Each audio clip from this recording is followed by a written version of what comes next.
First of all एक तो घर वाले सपोर्ट नहीं करते, सेकंड हमारा स्टडीज़ वगैरह है तो वो मैनेज हम लोग नहीं कर पाते, एंड थर्ड कि जो भी हम लोग कर रहे हैं उसके लिए हम लोग उतना टाइम दे नहीं पाते। तो आपके केस में आपने ये सब चीज़ें कैसे मैनेज किया? सबसे पहले घर वालों को कैसे मैनेज किया? पहले बात तो मतलब आपने कहा कि आइडिया हम लोग सबके पास में होती है और हम लोग एग्जीक्यूशन नहीं होता है उसमें। राइट तो राइट। मैं एक मानता हूँ कि एंटरप्रेन्योर में ई जो होता है ना वो हमेशा एग्जीक्यूशन का होता है। So in entrepreneurship always stands for execution. So if you have an idea so you should have that execution power as well. अगर आपने आइडिया को सही मायने में एग्जीक्यूट नहीं किया तो बहुत लोग हैं मार्केट में जो वही आइडिया को रिप्लिकेट करने वाले हैं और काम करने वाले हैं। The second point what you have mentioned is really very important kind of stuff for any of the young entrepreneur because family को कन्विंस करना होता है स्टार्टअप जर्नी में। मैं ऐसा मानता हूँ, मतलब मेरे केस में जब मेरे पास में जेनरिक आधार का आइडिया था तब मैं मतलब मेरे पेरेंट्स के पास में गया नहीं था 16 एज में कि मेरे पास में ये आइडिया मैं करूँ कि नहीं करूँ। मैंने क्या किया, मैंने चैलेंजेस फेस किए, ग्राउंड में जाके मेडिकल स्टोर ओनर्स को कन्विंस किया। वो बहुत रूड रहते हैं मेडिकल स्टोर ओनर्स कि हम लोग आपका फ्रेंचाइजी क्यों ले, हम लोग आपके साथ में एग्रीगेट क्यों करें, क्योंकि तब तो ब्रांड भी नहीं था, कुछ नाम भी नहीं था, कुछ नहीं था, हमारे पास में टीम नहीं थी। तब मैंने ना वो चीज़ को पेशेंस रखा, मैंने उनको कन्विंस किया फर्स्ट स्टोर वालों को कि आप अगर हमारे ब्रांड के साथ में जुड़ेंगे तो आपको एक रियल लाइफ मिलेगा, एक एम्पावरमेंट मिलेगा। और जब मैंने फर्स्ट स्टोर को कन्विंस किया वो चीज़ जाके मैंने मेरे पेरेंट्स को बताई कि now I have convince this medical store and he is ready to type with us kind of stuff. And मैंने मम्मी पापा को ये भी बोला कि ये अगर हम लोग सक्सेस करेंगे तो हमको पता चलने वाला डेफिनेटली 3 महीने में। उनके सिर्फ मैंने एक बोलते हैं ना वो एक मन रखने के लिए बोला कि 3 महीने में पता जो चलने वाला है कि होगा कि नहीं होगा। अगर नहीं हुआ तो I will be back to my studies, but अगर हो गया तो with me I can change the life of lakh or crore of the people because Generic Aadhar apart from the business it's a social noble work. We are giving the medicines at affordable price, so lakh of or crore people can save the hard earned money on medicines. तो जब मैंने ये चीज़ उनको बताई ना तो definitely उन्होंने बोला ठीक है एक बार ट्राई करके देखो, बट नहीं हुआ तो वापस से स्टडीज आपको फोकसली करना पड़ेगा।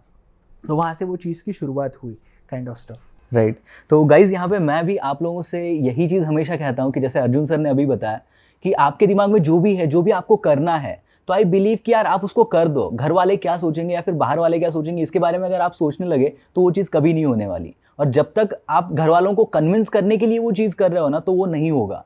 आप क्या करो, उसको इम्प्लीमेंट करो, उसको एग्जीक्यूट करो। जब वो इम्प्लीमेंट करने के बाद घर वालों को उसमें रिजल्ट दिखेगा तो उसके बाद आपको घर वालों को कन्विंस करने की ज़रूरत नहीं पड़ेगी, वो खुद ब खुद कन्विंस होंगे, जैसे कि अर्जुन सर के केस में हुआ। एंड अर्जुन सर जैसे घर वालों को पता चला कि आप ये सब चीज़ें कर रहे हो तो उसके बाद घर वाले कन्विंस हुए, तो उसके बाद कभी कुछ प्रॉब्लम आया घर वालों के साइड से? घर वालों के साइड से इन द टर्म्स ऑफ जब हम लोग ने शुरुआत किया तब डेफिनेटली फर्स्ट ईयर मेरा बहुत चैलेंजिंग गया, डिफिकल्ट गया, क्योंकि इन्वेस्टमेंट बड़ा नहीं था हमारे पास में, नहीं तो इंफ्रास्ट्रक्चर बड़ा नहीं था। एक सिर्फ आइडिया था जिसको मैं ऑन ग्राउंड खुद जाके एग्जीक्यूट कर रहा था। तो जब मैं कर रहा था तब बहुत मतलब शुरुआत के मेडिकल स्टोर्स वाले रेफ्यूज कर रहे कि हमको आपके साथ में नहीं टाइप करना क्योंकि आपके उसमें ब्रांड नहीं है, कुछ नहीं है। तब मैंने पेशेंस रखा और मैं वो चीज़ करता गया। पेरेंट्स को समझाया मैंने कि अभी देखो 2-3 लोग तो कन्विंस हो गए हैं, मैं और लोगों के पास में जा रहा हूँ, कन्विंस कर रहा हूँ। और क्या हुआ, डे 1 पे हम लोग ने फर्स्ट रिटेल जो हमारे इनॉग्रेट किया ना, वहाँ से बहुत ज़्यादा सीनियर सिटीजन्स को, पेंशन होल्डर्स को मेडिसिन जो है मतलब उनका पहले का बिल जो आता था 10,000 रुपीज़ का, वो 2,000-3,000 में आता गया। मैं वो चीज़ जाके, वो रियल केस स्टडीज जाके मैंने मेरे पेरेंट्स को बताया, तो उनको एक ट्रस्ट तो आ गया कि ये प्रोडक्ट चलने वाला है, ये सोल्यूशन चलने वाला है और इससे लोगों की ब्लेसिंग्स, एक दुआएं भी अर्जुन को मिल रही है। सो उनको एक कॉन्फिडेंस तो आ गया था, बट वो मुझे नेक्स्ट लेवल पे लेके जाना था चीज़। तो बाद में जाके ऐसे इतने इन डिटेल प्रॉब्लम नहीं आए, बट डेफिनेटली छोटे मोटे तो हमको टैकल करने पड़ते हैं। मतलब मैं आपने एक चीज़ मुझे पूछा था कि पेरेंट्स को कन्विंस कैसे किया जाए, तो मैं एक चीज़ हमेशा कहता हूँ कि पेरेंट्स को कन्विंस करना definitely it's in your hand, because अगर आप बाकी कुछ चीज़ें करते हैं एज ए टीनेज और एज अ यंग किड, आप बहुत सारी अलग चीज़ें करते हैं, मस्ती वाली चीज़ें करते हैं, आप थोड़ी ना पेरेंट्स को जाके पूछते हैं कि ये चीज़ें मैं करूँ कि ना करूँ, तब जाके आप तो परमिशन लेते नहीं है पेरेंट्स का। तो अगर आप इतना अच्छा एक स्टार्टअप कर रहे हैं, एक नोबल कॉज कर रहे हैं, तो आपको पेरेंट्स को जाके पूछने की, मैं समझता हूँ कि आप एग्जीक्यूट करिएगा और वो रिजल्ट जाके उनको दिखाइएगा, वो भी हैप्पी हो जाएंगे वो चीज़ को लेके। सो या 100%। एंड यहाँ पे और एक पॉइंट मैं ऐड करना चाहता हूँ कि बहुत बार क्या होता है, यहाँ पे एक जनरेशन गैप आता है कि हमारे पेरेंट्स जो है उन्होंने अलग दुनिया देखी है और हम लोग जो है वो एक अलग दुनिया में है। तो ये पूरा टेक वर्ल्ड है, यहाँ पे बहुत सारी नई नई अपॉर्चुनिटीज़ है जिसके बारे में वो बिल्कुल भी अवेयर नहीं है। तो उनको वहाँ पे कन्विंस करना बहुत डिफिकल्ट हो जाता है, बिकॉज वो उनके जगह पे सही है, उनके दिमाग में एक कंसर्न है हमारे लिए, और हम हमारे जगह पे सही है बिकॉज हम लोग बाहर देख रहे हैं कि यार बच्चे क्या क्या लेवल पे इनोवेशंस कर रहे हैं, क्या क्या लेवल पे चेंज लेकर आ रहे हैं सोसाइटी में।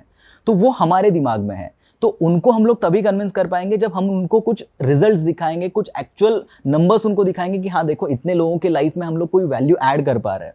सो उस टाइम पे कन्विंस करने का जरूरत ही नहीं पड़ेगा, पेरेंट्स उल्टा आपको सपोर्ट करेंगे। I feel so, right? So basically definitely 100% right. मतलब अगर आपको कन्विंस करने का जरूरत नहीं पड़ेगा अगर आपने रिजल्ट दिखा दिया उनको तो। और सेकेंडली आप सिर्फ ये सोचते मत रहना कि मुझे कन्विंस करना पड़ेगा, मतलब उनको मनाना पड़ेगा मुझे स्टार्ट करने के लिए। उनको डेफिनेटली एज गैप जो रहता है ना, एक जनरेशन गैप है, उनके टाइम में चीज़ें डेफिनेटली बहुत अलग थी।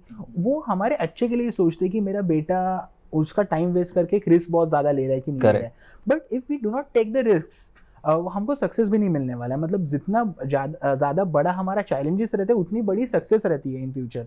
सो we should tackle the challenges at that age. मतलब मैं हमेशा कहता हूँ कि फर्स्ट जन एंटरप्रेन्योर्स, आप कोई भी एंटरप्रेन्योर फर्स्ट जन उठा लीजिए, that may be Elon Musk, Dhirubhai Ambani और any kind of good names, they have also started from a scratch. अगर तब उन्होंने सोचा होता कि मैं ये करूंगा तो रिस्क है कि नहीं है, तो आज रिलायंस नहीं होता, आज अमेजॉन नहीं होता। तो एक फर्स्ट स्टेप 0 to 1 हमको जाना पड़ता है, and from that in future the things definitely change. तो ये फर्स्ट स्टेप आप लीजिए, people will be there standing with you and telling you that go ahead, we are with you. So वो चीज़ के ऊपर आप काम करिएगा।